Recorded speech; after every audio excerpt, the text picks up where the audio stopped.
பாக்குற பாய்மா தூள கொண்டுகிட்டு நெஞ்சு சட்டைகளை வச்சு விசானமா தான் கொடுக்கும். எனக்கு விசானமா 5 துண்டு தூள் தரும். நான் 10,000 ரூபாய்க்கு சரி நல்ல கதையை கொடுக்கணும். பாய்மா எனக்கு தூள் நீ கொண்டு போய் விசானமாட்ட கொடுக்க விசானம் எனக்கு தூள் நல்ல கதையை கொடுக்கணும். சரி சரியா? என்னோட 8 லட்சம் ரூபா 9 லட்சம் ரூபா 10 லட்சம் ரூபா தூள் அனுப்ப தான் இருந்தது. நம்மட தூளை வச்சு தாரது அனுப்ப சேர்த்த தாரு.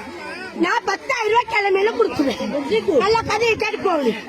எங்களுக்கு மட்டும் நான் தண்டம் நான் எல்லா பொட்டையும் உடப்போம் வந்து நல்ல கதையை கொடுங்க. காத்து 100 கிராம் கேஜ பிண்டோசியா விட்டு குசினிக்கிலிருந்து கொண்டு போட்டு போச்சு. என்னன்னு வந்தது கேட்கணும். நான் ஒரு ஆளு அன்பசியா ஒரு ஆளு பிண்டோசியா ஒரு ஆளு கேஜ தேர்றோம் பரிசியா விட்டு கேச்சு எல்லாம் காக்க கொண்டுகிட்டு ஏகத்துக்கு கடைசியில போட்டு வேப்ப